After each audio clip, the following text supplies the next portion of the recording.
J'espère que vous allez bien. Aujourd'hui on se retrouve dans une nouvelle vidéo en face cam, ça change un petit peu des vlogs. Je vous avais promis cette vidéo, je sais pas si vous vous souvenez, si vous avez suivi ma série vlog appart déménagement dans cet appartement qui est mon premier appartement. J'ai déménagé pour mes études et je vous avais fait un 5e épisode sur le fait de vivre seule. Il me semble qu'on était mi-septembre. J'étais installée à l'appart, j'avais fait mon déménagement, ma rentrée, j'étais loin de mon copain, loin de ma famille, j'avais des nouveaux repères à construire. En fait j'ai dû tout reprendre à zéro. Nouvelle ville, nouveaux gens, nouvelles habitudes et surtout le fait d'apprendre à habiter seule. Je vais prendre mes notes parce que j'ai écrit cette vidéo. Je sais qu'on n'est pas à la fin de l'année mais techniquement un petit peu puisqu'à l'heure où je tourne cette vidéo on est le 20 mars. Dans un mois et demi je quitte l'appart. Je pourrais y rester mais je préfère rentrer chez mes parents pour l'été. Je reviendrai sûrement des week-ends ou quand j'ai besoin aussi d'être seule et d'avoir mon petit chez moi. L'année est passée super vite. Je vous ferai une vidéo bien évidemment sur mes études, sur ma première année en licence de droit. Mais aujourd'hui on va surtout parler du fait de déménager à 18 ans, de partir faire ses études. Mais avant de commencer la vidéo, merci beaucoup à Burga de sponsoriser la vidéo. Je vais vous présenter les produits qu'ils m'ont envoyés, mais sachez que sur le site vous avez plus de 200 designs différents, donc il y en a vraiment pour tous les goûts et aussi pour tous les téléphones. Ils font des coques de téléphone, d'ordinateur, vous avez même les coques pour les AirPods, je trouve ça trop bien. Donc moi j'ai choisi celle-ci, je la trouve absolument magnifique. Vous avez aussi le dessous de la coque pour un maximum de protection. Du coup au niveau de la protection de téléphone, vous avez deux modèles différents. Vous avez un premier modèle comme par exemple cette coque que j'ai prise un peu effet camouflage, je l'adore. En gros c'est une coque avec deux parties. Vous avez vraiment la partie protection de la coque et la partie un peu plus esthétique qui est brillante, donc qui résiste aux rayures. Je pense que vous pouvez voir en fait les bords sont surélevés pour pouvoir protéger l'écran. Pareil pour les objectifs et ça clairement c'est super important. J'ai pris également celle-ci.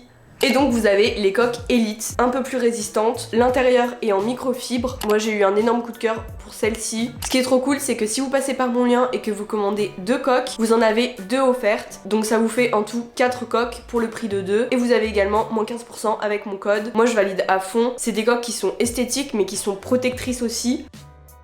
Le premier point que je voulais aborder dans la vidéo, c'était le fait déjà de partir de chez soi, que ce soit pour ses études, que ce soit pour un besoin d'indépendance. Moi très honnêtement c'était les deux. Il fallait que je parte pour mes études parce que la ville chez mes parents, enfin c'est vraiment la campagne, il n'y a pas grand chose, du moins il n'y a pas ce qui m'intéressait. Et je ressentais aussi le besoin de partir de chez moi. C'est vrai que mon année de terminale s'est pas super bien passée, surtout au niveau moral. Il y avait un truc qui me donnait vraiment envie sur le fait d'habiter seule, c'était de pouvoir créer mon équilibre à moi et de dépendre de personne, de pouvoir aller faire les courses en fonction de ce que j'aime manger, de vraiment pouvoir décider de tout et je trouvais ça absolument génial. Donc c'est vrai que dès le début je me suis imposé des choses à faire par semaine, à faire par jour. Directement quand je suis arrivée, je me suis fait des to-do list pour essayer de visualiser mes semaines, mes mois et rester bien organisée parce que bah là il n'y avait pas mes parents pour me rappeler qu'il fallait que je fasse ça. Les profs à la fac c'est pas la même qu'au lycée, pareil ils sont pas derrière notre dos. Donc voilà, on a tout ce côté là où j'avais très envie de partir et la réalité, puisque le début ça a pas été tout rose mais enfin c'est normal, je me retrouve toute seule dans une ville que je connais à peine. Je me rappelle avoir fait une petite crise d'angoisse la première nuit que j'ai passée vraiment toute seule à l'appart. Je vous l'avais filmé dans un des vlogs appart, je vous mettrai la vidéo dans le petit i. Je saurais pas comment l'expliquer, on aurait dit que je réalisais seulement maintenant que ça y est j'avais déménagé et que ma rentrée c'était très bientôt, que en fait j'étais en train de changer de vie. Donc voilà, première étape, réaliser qu'il faut partir, qu'on quitte un cocon pour en créer un autre tout simplement. Je me rappelle que les premières semaines j'avais trop du mal à dormir parce que j'étais pas habituée à être toute seule. Le moindre bruit me faisait flipper alors que je suis au 6e étage. Qui va venir me cambrioler par la fenêtre de ma chambre? Personne. J'étais un peu parano au début. Donc voilà, petit temps d'adaptation. Et puis au final, il m'a bien fallu quand même 2-3 mois pour me sentir totalement chez moi et dissocier le fait que le chez moi, c'était ici et pas chez mes parents. Donc ensuite on va parler de la routine que je me suis instaurée dès le début, un peu mon organisation pour la vie quotidienne. C'est des choses toutes bêtes que je vais aborder dans cette vidéo mais c'est vrai que c'est la base d'habiter seule, les choses à gérer, c'est pas du tout pareil que d'être chez ses parents. Donc voilà, je suis quelqu'un d'assez productive, je pense que vous le voyez dans mes vlogs, je me fixe toujours plein de choses à faire, du coup je m'ennuie jamais, c'est vrai que l'ennui je ne le connais pas et quand j'ai des moments de pause ou des week-ends où je fais rien, je les apprécie encore plus parce que du coup on dirait que j'ai mérité le fait d'être en en pause. Je vais vous dire ce que j'applique toutes les semaines pour rester organisée et pour avoir cet esprit de routine productive. Déjà tous les dimanches soirs c'est la même chose, j'écris soit sur un papier, soit sur une application comme Notion, Milanote ou dans les notes de mon téléphone, en fait ça change vraiment toutes les semaines. J'écris jour par jour tout ce que j'ai à faire, que ce soit les cours, que ce soit les rendez-vous, les temps de révision, les temps que je consacre à YouTube, les gens que je vais voir aussi dans la semaine. Moi j'aime bien quand tout est bien clair, que je sais comment va se dérouler ma semaine pour gérer au mieux ce que j'ai à faire, comment je vais me sentir et tout. Voilà, je cale aussi mes séances de sport. Je suis à 4 séances en ce moment par semaine. Je dis en ce moment mais depuis octobre c'est comme ça. Donc voilà, généralement j'y vais le matin. Après tout dépend de voilà mon emploi du temps. J'ai marqué discipline sur le long terme. Quand vous voulez vraiment faire quelque chose, vous le faites. Faut arrêter de se poser plein de questions, planifier pour faire. Donc au début il faut forcer l'habitude et une fois qu'elle est ancrée, bah après c'est juste de la discipline parce que c'est juste quelque chose que vous allez répéter tout le temps. Concernant les courses, alors petite story time, si vous ne le saviez pas, au début de l'année j'étais obligée d'aller en course avec quelqu'un. Je ne voulais pas y aller toute seule, je sais pas, ça me stressait un peu, tous ces gens. J'étais avec ma calculette dans les rayons parce qu'en fait je fais le système des enveloppes depuis septembre. Je vous en parle dans toutes mes vidéos, j'en ai fait une exprès donc je vous la mettrai dans le petit. Donc j'ai un budget précis pour les courses, donc je suis avec ma calculette dans les rayons. Donc gérer le budget, c'est vrai que ça me faisait un petit peu peur au début. Gérer aussi les quantités, j'ai acheté beaucoup trop au début. Je sais que ma maman m'avait fait des grosses courses pendant mon déménagement. Donc il y avait je crois 200 € de courses, mais vous savez c'est tous les trucs de base dans une cuisine que t'as acheté une fois tous les 6 mois. Et je pense que j'ai pris peur dès ce jour-là en fait. Je pense que mes premières courses solo c'était en décembre. Après je vais pas en course toutes les semaines et c'est ce que je vous conseille de faire aussi parce que sinon vous êtes tenté d'acheter toujours des choses et après de stocker et d'avoir trop de choses à manger pour une personne. Au niveau de l'alimentation, je vous conseille de préparer des repas à l'avance, de faire des portions doubles, des portions triples. J'aime bien préparer à l'avance, surtout pour le midi, c'est vrai que c'est vraiment pratique. Au niveau des trucs auxquels on pense pas vraiment quand on habite seul, c'est le temps du ménage. Parce que entre les cours, entre la vie sociale, il y a le ménage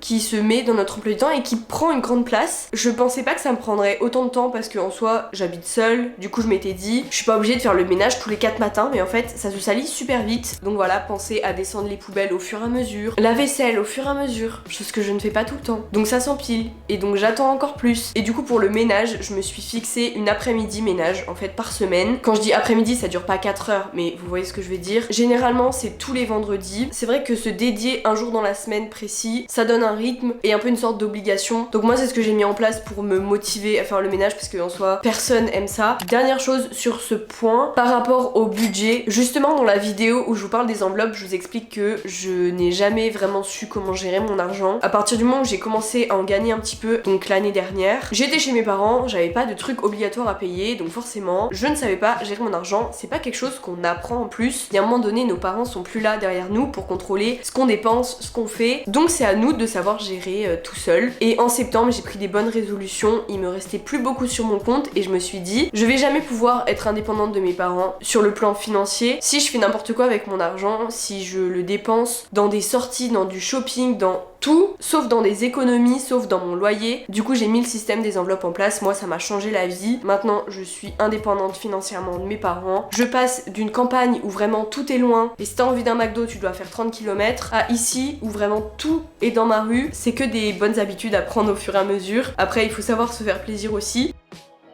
On aborde le 3e point. Je sais pas si cette vidéo est très structurée, mais promis, j'ai essayé de faire un petit plan. On va parler de la solitude. Je me suis rendu compte au fil des mois que j'ai totalement idéalisé le fait de vivre seule. Pour moi, c'était génial. C'était autonomie, indépendance, pouvoir être tranquille chez moi et rien devoir à personne, que des avantages. Et au final, je me suis rendu compte que être seule, bah c'était pas forcément aussi génial que ça tout le temps. Dans le sens où des fois, j'ai vraiment besoin d'être dans ma bulle, d'être tranquille chez moi. Et parfois, j'ai des grosses remises en question, j'ai envie de rentrer tous les week-ends. Il y a eu des périodes là, bon surtout l'hiver, parce que c'est sûr l'hiver bah ça fait déprimer encore plus. Au semestre 1 je l'ai beaucoup ressenti parce que j'avais des cours les soirs. En fin de semestre le lundi je prenais à 17 h et je finissais à 20 h, sauf qu'à 17 h il faisait nuit, donc je partais il faisait nuit, je rentrais il faisait encore plus nuit. C'était vraiment pas une bonne période. Je me rappelle que je rentrais tous les week-ends, donc d'un côté c'est bien mais d'un côté je suis un peu mitigée. Du coup j'ai développé quelques petites astuces par rapport à la solitude. Déjà j'ai ma télé qui franchement est très souvent allumée, même si je la regarde absolument pas, mais juste pour me tenir compagnie. Tout ce qui est podcast aussi, ça aide beaucoup. Aller dormir chez une copine ou aller manger chez une copine, un copain, peu importe. Et surtout prévoir des sorties, pas tout le temps rester tout seul chez soi, même si avec la fac, encore une fois, bah on travaille beaucoup de chez soi. Créer un espace qui vous ressemble par rapport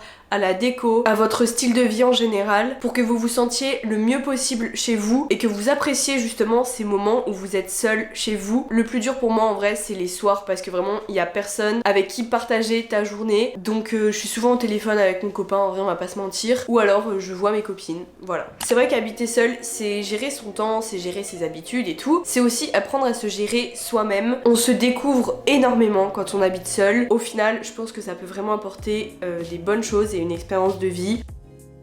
La dernière partie sera sur les études supérieures. Donc pour ceux qui ne me connaissent pas, je suis en fac de droit en première année. Donc la fac, c'est pas du tout la même chose qu'au lycée. Je pense que si on reste dans une formation BTS, peut-être aussi les BUT, on reste quand même dans un cadre, alors que la fac, on est libre. Je vais pas m'étaler sur le sujet parce que de toute façon, je vous ferai une vidéo sur ma première année à la fac, sur le droit, etc.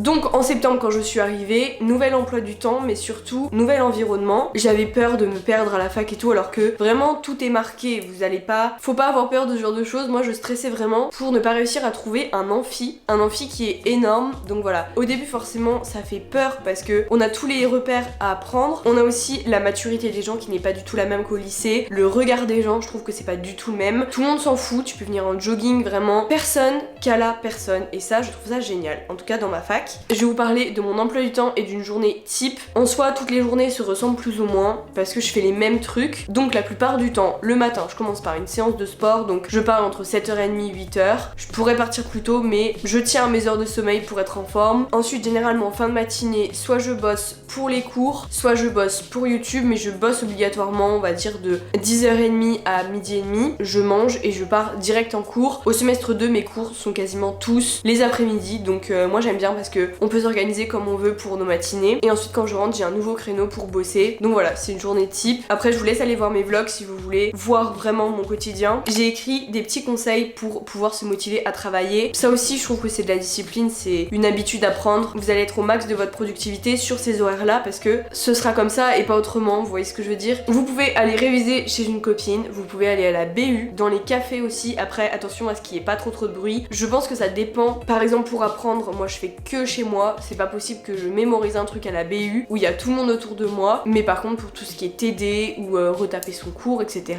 Je vous conseille d'aller bosser en dehors de chez vous pour sortir un petit peu de chez vous, pour changer d'environnement. Des fois ça aide à retrouver un petit peu de motivation. Mon dernier point, j'ai écrit se comparer seulement à soi-même et pas aux autres. Par exemple, je sais que Mélanie m'en avait parlé. À la fin du semestre 1, elle a relevé toutes les mauvaises habitudes qu'elle avait prises, ou par exemple une matière en particulier a plus bossé que les autres, pour se fixer des sortes de règles au semestre 2 et pouvoir accomplir ses objectifs plus rapidement et pour donner le meilleur de soi-même. Donc voilà, pourquoi pas faire ça pour pouvoir constater une vraie évolution sur votre année et puis après dans le temps, sur le long terme. C'est important de se comparer seulement à soi, à son travail et pas à se comparer à Paul qui est en médecine et à Alice qui est en psycho. Toutes les études sont différentes et aussi tous les styles de vie peuvent être différents parce qu'on est tout simplement pas les mêmes personnes. Donc voilà, comparez-vous seulement à vous-même par rapport à vos efforts et aux choses que vous voulez mettre en place. Si vous voulez dormir le matin et travailler le soir, libre à vous, vraiment, trouvez le rythme qui vous plaît et c'est ça le plus gros avantage d'être seul finalement.